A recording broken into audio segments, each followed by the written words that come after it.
Halo semuanya. Video ini saya akan membahas soal teori dasar untuk mengenal macam atau jenis instalasi untuk sayuran hidroponik ya. Jadi khusus untuk sayuran kali ini, semacam pakcoy, bayam, terus kailan dan lain-lain ya.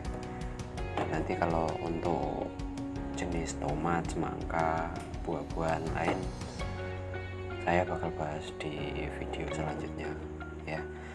Oke, langsung aja. Oke, ini ada beberapa jenis yang skema instalasi yang paling umum digunakan ya.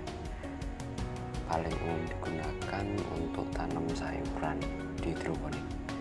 Ada sistem DFT, Deep Flow Technique, NFT, Nature Film Technique, sistem. Oke. Terus ini rakit apung ya. Jadi 3 jenis instalasi ini paling banyak digunakan di hidroponik. Sebenarnya ada yang lain macam wig, terus kratki atau apalah itu. Nah itu ada juga, cuma kita fokuskan yang instalasi real, instalasi besar. Oke, lanjut. Kali ini nanti saya akan bahas soal kekurangan dan kelebihannya ya. Jadi teman-teman semoga nanti setelah nonton video ini bisa menentukan mau pakai instalasi yang mana. Oke, lanjut. Ini yang pertama, sistem DFT. Ini keuntungannya lebih aman saat listrik mati, lebih hemat pemakaian. Nah, kita bahas dulu keuntungannya. Ini kenapa kok lebih aman saat listrik mati? Ini soalnya kalau sistem DFT itu ya, kalau sistem DFT, air yang mengalir di instalasi atau di pipa itu, misalkan pompanya mati, itu masih ada genangan. Jadi ini ada genangan airnya, sisa genangan air ya. Jadi misal pompa mati pun airnya masih ada dan tanaman nggak langsung layu ya. Terus yang kedua itu lebih hemat pemakaian listrik, soalnya ini ndak harus 24 jam nyala pompanya ya. 24 jam pun lebih bagus, cuma misal 12 jam pagi sampai sore gitu sudah cukup lah, nggak masalah malam dimatikan ya. Terus kalau kekurangannya, ini jumlah oksigen terlarut tidak banyak. Nah nanti saya akan bahas di video lain ya masalah oksigen terlarut. Terus rentan terhadap penyakit. Nah penyakit ini semacam busuk akar, terus busuk batang. Nah itu berkaitan dengan pH yang lebih mudah berubah. Terus instalasi lebih rumit. Nah nanti saya bahas. Nah ini sistem DFT seperti ini ya. Jadi lurus, datar, tidak ada kemiringan sama sekali di instalasinya. Ini instalasinya ya. Sorry. Ini instalasinya. Ibaratkan ini pipanya begitu ya. Terus kita lanjut ke ini sistem NFT, Nature Film Technique. Oke, ini seperti namanya ya, alirannya seperti film. Oke, kali ini ke NFT. Nah NFT ini sistemnya agak beda sama DFT tadi. Kalau DFT ini tadi datar, ini ya, ini datar. Kalau NFT itu ada miring. Nah kalau NFT itu ada miring. Perbedaannya hanya di itu. Nanti ada di sini juga perbedaannya di keluaran belakangnya. Nah ini keuntungannya itu airnya ini sangat kaya oksigen. Terus tanaman lebih cepat besar, lebih tahan terhadap penyakit ya. Nah ini semua saling berkaitan. Soal air yang kayak oksigen, terus itu berpengaruh juga terhadap tanaman yang lebih cepat besar. Lalu kekurangannya ini lebih boros listrik, soalnya harus 24 jam nyala. Misal mati pompanya gitu, apalagi pas siang, itu layunya cepet banget. Soalnya di dalamnya instalasi itu misal pompa mati tidak ada alirannya lagi ya, tidak ada genangan air. Nah itu, terus kita lanjut dulu nih rakit apung. Nah ini kalau rakit apung itu modelnya seperti bagi ya, seperti kolam. Nah nanti tanamannya itu mengapung, ini pakai styrofoam terus net pot. Nah tanamannya itu mengapung di permukaan air. Nah ini saya lumayan suka kalau rakit apung ini, soalnya biasanya kontrol airnya itu lebih mudah juga.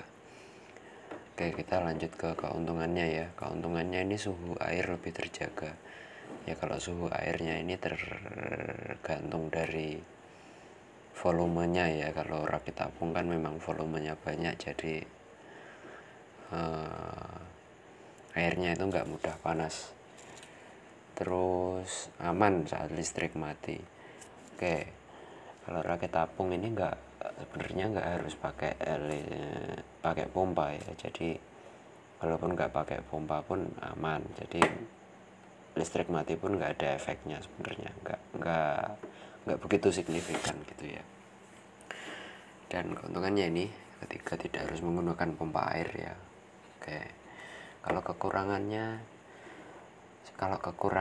ini penggunaan nutrisi itu pada awalnya itu sangat banyak banget, soalnya volume air juga banyak.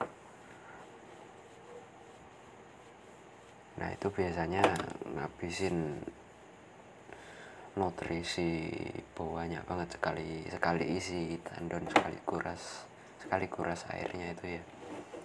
Terus kekurangannya lagi, instalasinya ini harus kokoh. Lah ini efeknya nanti di harganya mungkin ya, di pembuatannya, bahan-bahan itu harus yang bagus, soalnya menampung volume air. Jadi misalnya nggak kokoh itu resikonya rusak, resikonya ada bocor, terus biasanya ya rusak ya, bisa jadi jebol atau gimana, banyak macam. Oke lanjut. Nah ini ada contoh beberapa instalasi real ya, dari DFT, NFT, rakit apung. Nah ini bisa kita bandingkan. Kalau DFT ini instalasinya itu lebih rumit. Tadi ada instalasi lebih rumit itu karena soalnya ini di setiap sambungannya ini lebih banyak sambungannya. Maksudnya dari pipa utama, pipa instalasi itu untuk menyambungkan ke pipa lain itu lebih banyak ya, lebih harus nambah sambungan lagi. Sambungannya juga ya seperti inilah ya, bisa kalian lihat sendiri. Ini contohnya lebih rumit. Nah ini kalau NFT ini nggak begitu rumit, soalnya ukurannya pun sama. Misal sambungan itu ukurannya juga sama. Terus perbedaan lagi dari DFT sama NFT ini ya, kalau DFT ini datar lurus semua, terus kalau NFT ini ada kemiringannya ini ya bebas ya, semakin miring debitnya semakin besar. Nah akhirnya semakin banyak oksigen terlarut. Cuma kalau terlalu miring ya tanamannya jatuh juga. Terus kalau rakit apung ini yang sedikit beda instalasinya ya, ini instalasi yang cukup besar, ada juga yang kecil itu bisa ya, bisa pakai box styrofoam juga bisa. Nah ini yang agak besar, bisa kita lihat ini instalasinya cukup bagus ya. Jadi kalau instalasi rakit apung itu karena menampung volume air yang banyak, Nah itu lebih bagus kalau instalasinya bagus sekalian, bentuknya dibuat kokoh sekalian, jadi nggak kita nggak kerja 2 kali untuk benainnya itu, soalnya banyak makan waktu banget nanti. Nah ini kita bandingkan ya. Kalau pendapat saya sih, saya kalau kecepatan tanamnya itu saya lebih suka NFT. Kalau dari keamanannya saya suka mana ya, suka rakit apung sama DFT. Nah ini saya lebih suka dari keamanannya, segi keamanannya. Soalnya kalau misalnya kebunnya nggak dekat rumah itu mending pakai DFT atau rakit apung kalau saya, apalagi nggak ada yang jaga setiap saat gitu ya. Oke, mungkin begitu ya, sedikit sharing dari saya. Barangkali ada masukan silahkan komen aja. Nah kita bahas soal instalasi buah. Oke, terima kasih.